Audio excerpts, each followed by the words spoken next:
Railway రంగాన్ని private పరం చేయొద్దని సిఐటియు ఆధ్వర్యంలో మేడ్చల్ పట్టణంలోని రైల్వే స్టేషన్ ముందు ధర్నా నిర్వహించారు.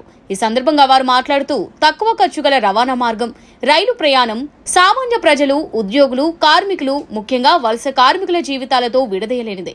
రోజుకు 1,50,00,000 మందికి రవాణా సౌకర్యంగా ఉన్న రైల్వే రంగాన్ని పటిష్టంగా అమలు జరపకుండా ప్రభుత్వం బాధ్యత నుంచి తప్పించుకుంటోందని అన్నారు.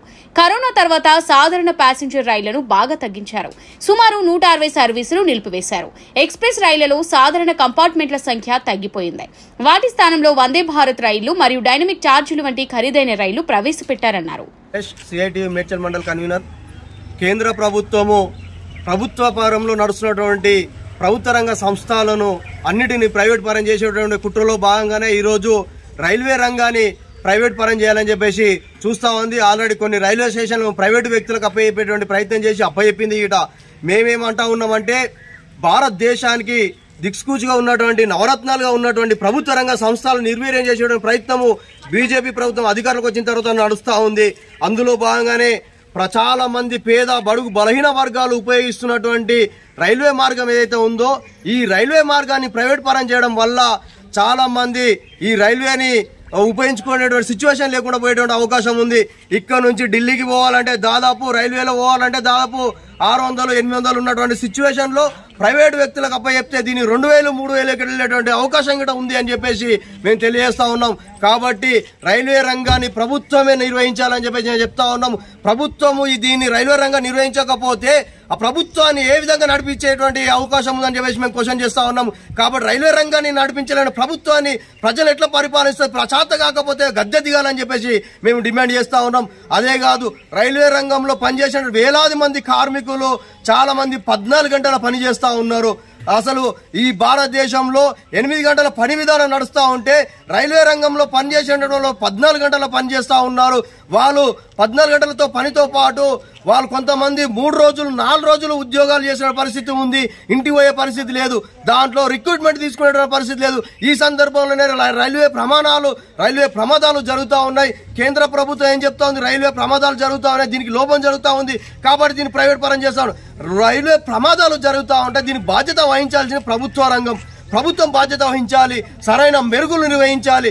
అలాంటి చేయకుండా ఆ రైల్వే రంగం మీద లోపాలు చూపిస్తూ రైల్వే రంగాన్ని ప్రైవేట్ వ్యక్తులకు చెప్పేయాలని చెప్తా ఉంది. ఇప్పుడు ప్రైవేటు ఆ వ్యక్తులు నిర్వహిస్తున్నట్టు కొన్ని ట్రాన్స్పోర్ట్లు ఉన్నాయి, బస్సులు ఉన్నాయి. ఈ బస్సులు యాక్సిడెంట్లు అవ్వట్లేదా? ఈ బస్సులలో జనాలు చనిపోవట్లేదా యాక్సిడెంట్లు అని చెప్పేసి మేము అడుగుతా ఉన్నాం. కాబట్టి కంపల్సరీ రైల్వే రంగాన్ని ప్రభుత్వమే నిర్వహించాలని చెప్పేసి మేము డిమాండ్ చేస్తా ఉన్నాం. రైల్వే రంగాన్ని ప్రైవేట్ పరం చేస్తే ఊరుకునే ప్రసక్తే లేదు. దీనికోసం రైల్వే రాస్తారోకోలైనా చేయడానికి సిద్ధంగా ఉన్నాం. కాబట్టి కేంద్ర ప్రభుత్వం ఇప్పటికైనా వెంటనే దీన్ని ఉపసంహరించుకోవాలని చెప్తా ఉన్నాం. కేంద్ర ప్రభుత్వం మొన్న కట్టినటువంటి 3 నెలలు ఇటు అవ్వట్లేదు. 100 రోజులు పూర్తి కాకముందుకే చెర్లపల్లి రైల్వే స్టేషన్ ఏదైతే ఉందో దాంట్లో మొన్నటి చిన్న గాలి వానలకే అక్కడ ఉన్నటువంటి చాలా షెడ్లు కూలిపోయిన పరిస్థితి ఉంది. కాబట్టి దీంట్లో నాణ్యత పాటించాల్సిన బాధ్యత కేంద్ర ప్రభుత్వం ఉంది.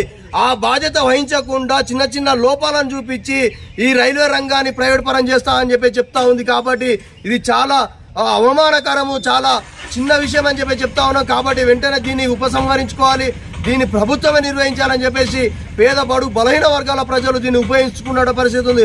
చాలా మంది మహారాష్ట్ర, బీహారు, రాజస్థాన్ లాంటి రాష్ట్రాల నుంచి ఈ హైదరాబాద్కు వస్తున్న వాళ్ళందరూ ఆ రైల్వేని దృష్టిలో పెట్టుకొని రైల్వే ఆ మార్గాన్ని వస్తున్న పరిస్థితి ఉంది తప్ప ట్రాన్స్పోర్ట్ ఏదో బస్సులలో వస్తున్నటువంటి వాళ్ళు లేకపోతే విమానాల్లో వస్తున్నటువంటి వాళ్ళు ఎవరు లేరు.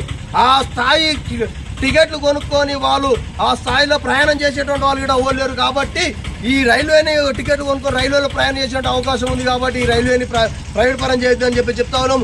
అలాగే బిఎస్ఎన్ఎల్ వ్యవస్థని కూడా నిర్వీర్యం చేస్తూ ఉంది. అట్లాగే బిహెచ్ఎల్ వ్యవస్థ నిర్వీర్యం చేస్తూ ఉంది. ఈసీఐఎల్ వ్యవస్థ నిర్వీర్యం చేస్తూ ఉంది. బీడీఎల్ వ్యవస్థ నిర్వీర్యం చేస్తూ ఉంది. కాబట్టి కేంద్ర ప్రభుత్వం ఆధీనంలో ఉన్నటువంటి ప్రతి ఒక్క ప్రభుత్వ సంస్థలు నిర్వీర్యం చేసినటువంటి భాగం చేస్తా ఉంది. అందులో భాగమే ఈ రైల్వే నిర్వీర్యం చేసిన ప్రయత్నం. దీన్ని మానుకోవాలని చెప్పేసి మేము సిఐటియు డిమాండ్ చేస్తా ఉన్నాం.